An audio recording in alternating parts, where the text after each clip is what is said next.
तेनालीराम से जुड़ी कहानियों की श्रृंखला में आपका स्वागत है।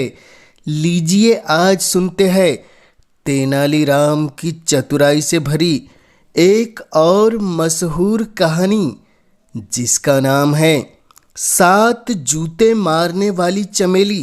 जी हाँ, 7 जूते मारने वाली चमेली। तो चलिए प्रारंभ करते हैं कहानी। चाननपुर गांव में चांद कुमारी नाम की एक रूपवती कन्या रहती थी। वह विवाह के योग्य हो गई थी, लेकिन अपनी माँ के व्यवहार के कारण उसका विवाह नहीं हो पा रहा था। उसकी माँ का नाम चमेली था, जो अपने पति माधो को रोज 7 जूते मारा करती थी। यह बात दूर दूर के लोगों को पता थी, इसलिए कोई भी चांद कुमारी को अपनी बहू नहीं बनाना चाहता था। वहीं दूसरी तरफ तेलारीराम की बुद्धिमता के कारण दरबारियों के साथ साथ उसके कुछ रिश्तेदार भी उससे जलते थे। एक बार तेनालीराम घर पर आराम फरमा रहे थे कि अचानक उनके एक दूर का रिश्तेदार चांद कुमारी का रिश्ता लेकर उनके घर पहुंच गया। वह भी तेनालीराम से जलने वालों में से एक था। वह तेनालीराम के पास जाकर बोला, मैं एक रिश्ता लेकर आया हूं, तुम अपने छोटे भाई का रिश्ता ले लो। वह ये नहीं जानता था कि तेनालीराम का कोई छोटा भाई नहीं है। फिर भी तेनालीराम ने लड़की के बारे में पूछा, आखिर लड़की कैसी है? उसके बारे में कुछ तो बताओ। वह बोला, लड़की का नाम चांद कुमारी है, वह बहुत ही सुंदर है। तेनालीराम ने भी उसकी माँ के बारे में बहुत कुछ सुन रखा था, लेकिन फिर भी उसने रिश्ते के लिए हामी भर दी। अब वह रिश्तेदार चमेली के घर पहुंच गया और उसने यह खुशखबरी चमेली को सुनाई। चमेली यह खबर सुनकर बहुत खुश हो गई और उसने बहुत जल्दी शादी का मुहूर्त निकलवाकर उसे बता दिया। अब उसने मुहूर्त का समय तेनालीराम को जाकर बता दिया। तेनालीराम ने उसे खिला पिलाकर विदा किया। उसके जाने के बाद तेनालीराम सोचने लगा कि अब छोटा भाई कहाँ से लाया जाए। मेरा तो कोई छोटा भाई है ही नहीं। छोटे भाई की खोज में वह नगर की ओर चल पड़ा। वहाँ उसने एक परेशान नौजवान युवक को देखा। तेनालीराम ने उसके पास जाकर उसकी परेशानी का कारण पूछा तो उसने सारी बात बता डाली। तेनालीराम ने उसे काम देने का वादा किया, लेकिन उसके सामने एक शर्त रख दी। उसने तेनालीराम से शर्त के बारे में पूछा। तेनालीराम बोले, मैं तुम्हें जिससे कहूँ उस लड़की से शादी करनी पड़ेगी।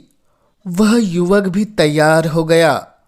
मुहूर्त के अनुसार उसका विवाह हो गया। चांद कुमारी को विदा करते समय उसकी माँ ने उसे भी अपने पति को रोज जूते मारने की सलाह दी। चमेली बोली, बेटी, मैंने तेरे पिता को अपने वश में कर रखा है। अगर तू भी अपने पति को अपने वश में रखना चाहती है तो तू अपने पति को 7 जूतों के बदले 15 जूते रोज मारना। चांद कुमारी ने अपनी माँ की बातों पर हामी भर दी। अब जैसे ही बेटी चल दी तो चमेली ने माधो को उसके साथ जाने के लिए कहा। बेचारा माधो अपनी बेटी के साथ उसके ससुराल चला गया। चांद कुमारी ने ससुराल आकर देखा कि तेनालीराम और उसके पति का स्वभाव तो बहुत अक्खड़ है। वह उनसे डरकर रहने लगी, लेकिन वह भी अपने पति को जैसे तैसे रोज 15 जूते मार ही देती थी। वहीं जब तेनालीराम ने माधव का टूटा बदन देखा तो वह समझ गया कि यह जरूर सब उसकी पत्नी की वजह से ही ऐसा है। तब तेनालीराम ने माधव को 4-5 महीने अपने पास रखकर उसे मोटा तगड़ा कर दिया और फिर उसे अपने घर जाने को कहा।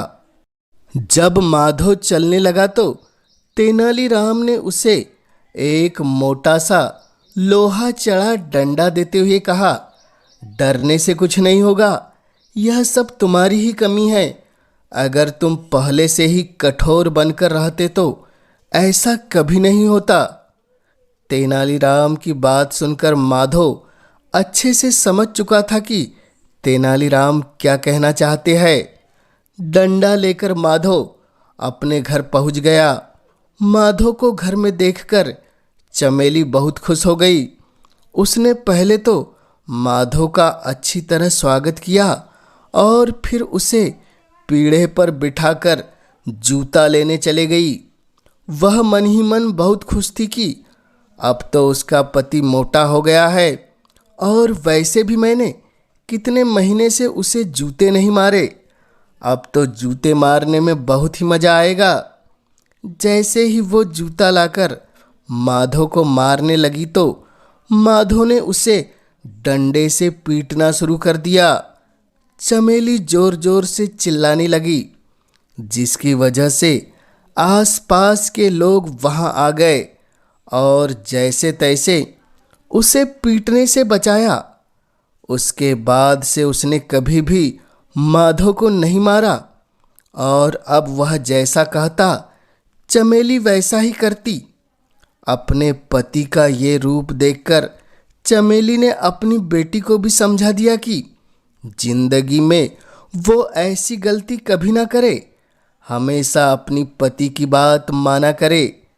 तो यह थी तेनालीराम की चतुराई से भरी एक और प्रसिद्ध कहानी, 7 जूते मारने वाली चमेली। यह कहानी आपको कैसी लगी हमें कमेंट्स के माध्यम से ज़रूर बतलाएं और इस चैनल पर पहली बार आए हैं तो इस चैनल को ज़रूर कर दे सब्सक्राइब, ताकि आप तक ऐसी रोचक कहानियाँ और किस्से सबसे पहले पहुंच सके। इस कहानी के माध्यम से हमारे साथ जुड़े रहने के लिए आपका पूरे दिल से धन्यवाद।